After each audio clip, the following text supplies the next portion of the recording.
할렐루야! 오늘도 예배로 하루를 시작하시는 모든 성도님들을 주님의 이름으로 환영하고 축복합니다. 이 시간에 먼저 찬송가로 주님 앞에 나가겠습니다. 찬송가는 252장 나의 죄를 씻기는 함께 찬송하며 나가겠습니다.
기도하시겠습니다. 여호와 하나님 너무나도 감사합니다. 오늘도 이 귀하고 축복된 하루를 우리에게 허락하여 주시고 우리가 또 이렇게 주님 앞에 나와서 주님의 말씀을 들으며 기도하며 찬송 올려드리며 예배를 주님 앞에 올려드릴 수 있게 해주신 은혜 너무나도 큰 감사를 드립니다.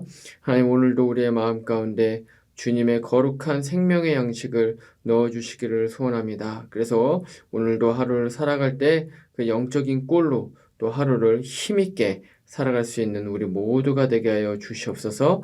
감사하며 거룩하신 우리 주 예수님 이름으로 기도합니다. 아멘. 이제 우리에게 주시는 하나님 말씀 찾아보겠습니다. 말씀은 사사기 21장 1절부터 12절 말씀입니다. 이스라엘 사람들이 미스바에서 맹세하여 이르기를 우리 중에 누구든지 딸을 베냐민 사람에게 아내로 주지 아니하리라 하였더라. 백성이 베델에 이르러 거기서 저녁까지 하나님 앞에 앉아서 큰 소리로 울며 이르되 이스라엘의 하나님 여호와여, 어찌하여 이스라엘에 이런 일이 생겨서 오늘 이스라엘 중에 한 지파가 없어지게 하시나이까 하더니, 이튿날에 백성이 일찍이 일어나 거기에 한 제단을 쌓고 번제와 화목제를 드렸더라. 이스라엘 자손이 이르되, 이스라엘 온 지파 중에 총회와 함께하여 여호와 앞에 올라오지 아니한 자가 누구냐 하니, 이는 그들이 크게 맹세하기를 미스바에 와서 여호와 앞에 이르지 아니한 자는 반드시 죽일 것이라 하였음이라. 이스라엘 자손이 그들의 형제 베냐민을 위하여 뉘우쳐 이르되, 오늘 이스라엘 중에 한 지파가 끊어졌도다. 그 남은 자들에게 우리가 어떻게 하면 아내를 얻게 하리요? 우리가 전에 여호와로 맹세하여 우리의 딸을 그들의 아내로 주지 아니하리라 하였도다. 또 이르되, 이스라엘 지파 중 미스바에 올라와서 여호와께 이르지 아니한 자가 누구냐 하고 본즉, 야베스 길르앗에서는 한 사람도 진영에 이르러 총회에 참여하지 아니하였으니, 백성을 계수할 때 야베스 길르앗 주민이 하나도 거기 없음을 보았음이라. 회중이 큰 용사 12,000명을 그리로 보내며 그들에게 명령하여 이르되, 가서 야베스 길르앗 주민과 부녀와 어린아이를 칼날로 치라. 너희가 행할 일은 모든 남자 및 남자와 잔 여자를 진멸하여 바칠 것이니라 하였더라. 그들이 야베스 길르앗 주민 중에서 젊은 처녀 400명을 얻었으니, 이는 아직 남자와 동침한 일이 없어 남자를 알지 못하는 자라. 그들을 실로 진영으로 데려오니 이곳은 가나안 땅이더라. 아멘. 우리는 계속해서 베냐민 전쟁, 이 마지막 사사기에 나오는 사건, 베냐민 전쟁을 함께 나누고 있습니다. 베냐민 전쟁은 지금까지의 사사기에 등장을 했었던 그러한 전쟁들과는 성격적으로 좀 많이 달랐는데요. 왜냐하면 이 베냐민 전쟁은 대규모의 내전이었기 때문에 그렇습니다. 모든 류의 전쟁이 그렇지만 이 내전은 특별히 더 굉장히 사실은 해서는 안 되는 그러한 치킨 게임과 같은 것입니다. 왜냐하면 내전에서 누가 이긴다고 해도 사실은 그것은 이긴 것이 아니라 모두 다 이제 패배에 가깝기 때문에 그렇습니다. 같은 민족, 같은 형제, 자매들, 같은 국민들끼리 서로를 죽고 죽이는 이제 그러한 싸움이기 때문에 사실 누가 승리했다라고 해서 승리했다고 볼 수가 없는 것이죠. 마치 형이 동생을 혹은 동생이 형을 싸워서 이긴다고 하더라도 그것을 승리했다라고 말을 할 수 없는 것과 마찬가지로 이 내전은 모두에게 비극일 뿐인 것입니다. 우리 대한민국의 역사 속에서 한국 전쟁이 그러했고요. 그리고 미국의 역사 속에서도 남북 전쟁이 또 그러했었죠. 그래서 이 역사에서 지울 수 없는 아픔과 슬픔과 고통을 안겨주는 것이 바로 이 내전인데, 베냐민 전쟁이 바로 그와 같은 내전이었던 것입니다. 베냐민 지파를 상대로 해서 이스라엘 연합군이 전쟁을 일으킵니다.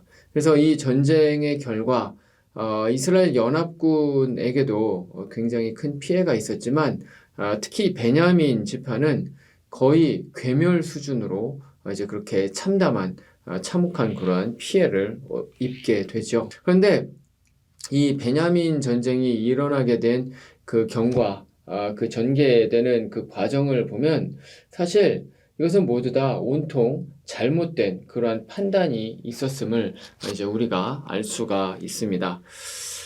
이 사건은 사실 한 사람, 한 가정에서 일어난 그러한 작은 규모의 해프닝이었습니다. 누구보다도 거룩한 삶을 살아야 되는 이 레위인이 첩을 들였었죠. 그리고 그 첩은 또 간음을 행합니다. 잘못된 선택, 잘못된 판단이었습니다. 또 뿐만 아니라 이 베냐민 지파의 그 기브아에 이르르게 됐을 때 그곳에 살고 있었던 이 불량배들은 또 이 레위인과 첩을 굉장히 괴롭게 하죠. 사실은 율법에서 나그네를 이렇게 선대하라고 그렇게 얘기를 하고 있는데, 이 불량배들은 그 율법을 어긴 것입니다. 그리고 그냥 괴롭히는 정도가 아니라 결국에는 첩이 죽음에 이르기까지 이제 그렇게까지 했습니다. 완전히 잘못된 판단과 선택을 한 것입니다.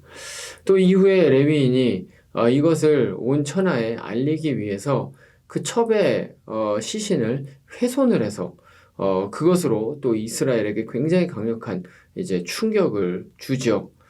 그리고 이스라엘 지파들은 이것에 너무나도 큰 충격을 받아서 이제 베냐민 지파에 찾아가서 그 불량배들을 내놓으라고 하는데, 또 문제는 이 베냐민 지파의 사람들이 이 불량배들을 감쌌다라는 것입니다. 완전히 잘못된 판단이었습니다.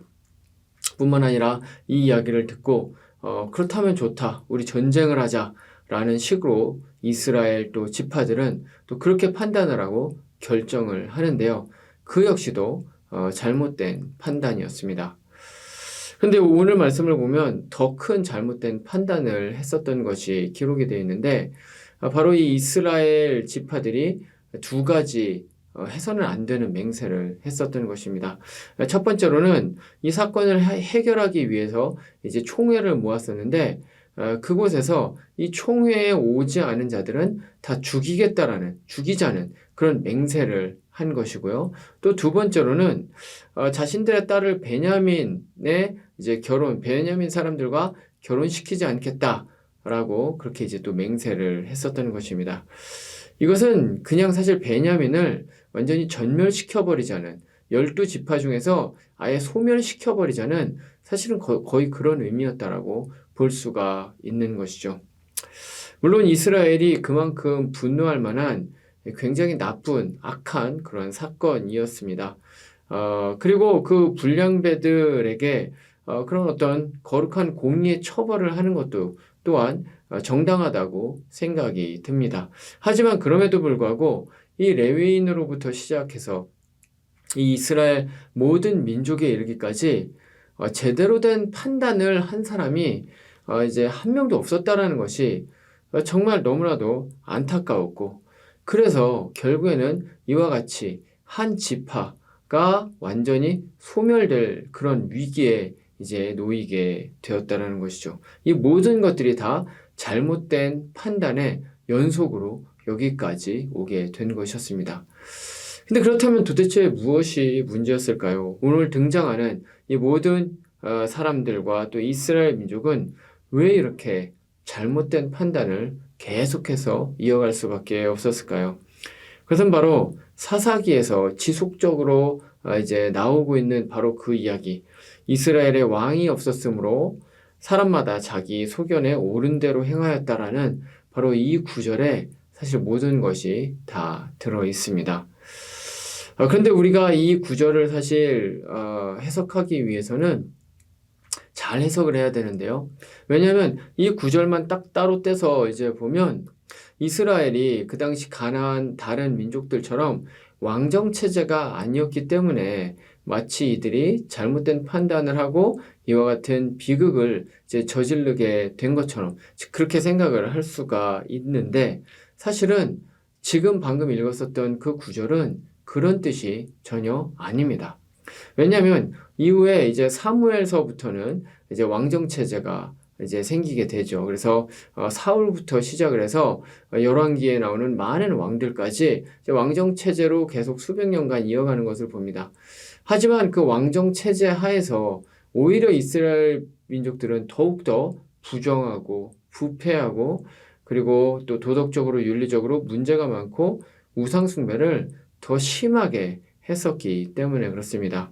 그렇기 때문에 이 말은 이스라엘이 왕정 체제가 아니었기 때문에, 다시 말하면 왕이 없었기 때문에 자기 소견에 옳은 대로 하고 결국 이런 비극에 이르렀다라는 말은 사실은 이제 아니었다라는 것을, 그것은 사실은 왕정 체제가 아니었기 때문에 문제였다는 것이 아니라 실제로는 왕이 있었지만 왕을 왕으로 모시지 않는 것이 진짜 문제였다는 사실을 이제 우리는 그 구절을 통해서 알아야 하는 것입니다. 하나님께서 아브라함을 통해서 이스라엘 민족을 이루신 이유는 하나님께서 이스라엘의 왕이 되시고 또 이스라엘은 하나님의 백성이 되게 하기 위함이었습니다.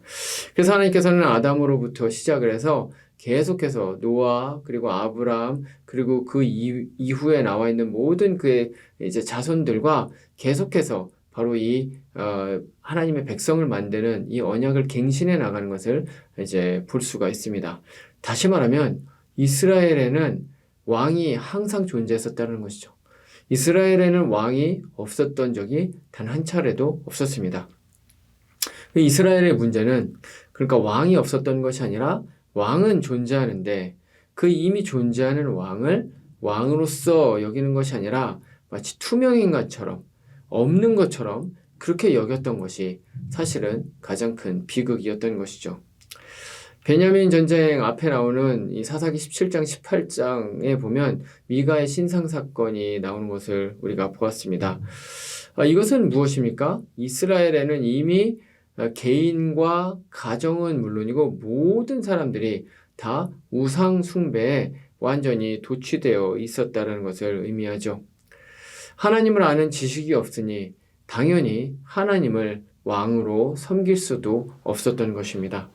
심지어 이러한 하나님을 제대로 전달을 하고 이스라엘 백성들이 잘못 나갈 때 그들을 돌려야 되는 그러한 소명을 받은 사람들이 레위인이었음에도 불구하고 이 레위인들조차도 소명을 잃어버린 채 생계형 레위인이 되어서 어떻게 해서든 먹고 살 것만 궁리를 하고 있었고 또 뿐만 아니라 오늘 말씀에 이제 베냐민 전쟁에 나오는 레위인처럼 또 첩을 드릴 정도로 이 비윤리적이었던 것을 우리가 감안을 해보면 이스라엘의 그 모든 사람들, 이 이스라엘 사회 전체가 다 바로 하나님을 왕으로 여기지 않았다는 것은 사실은 너무나도 당연한 사실이었습니다.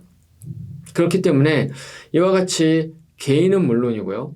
민족의 지도자들이 모여있는 회의에서조차도 사실은 중요한 판단을 내려야 되는 그러한 상황 가운데 왕이신 하나님께 물어보지 않고 자신들의 감정과 분노와 자신들의 생각에 따라서 그냥 모든 일들을 결정하고 맹세도 하고 이제 이랬다는 것이죠.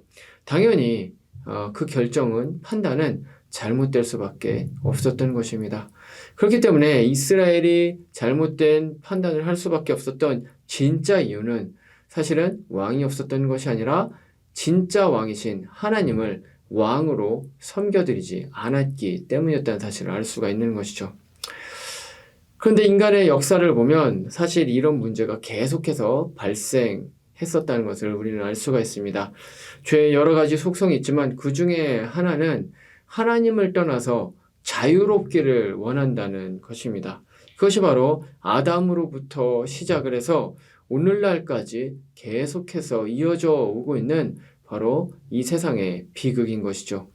그래서 하나님이 아닌 자신을 비롯한 다른 것들을 왕으로 삼고 살아가는 것이 이 세상이고요.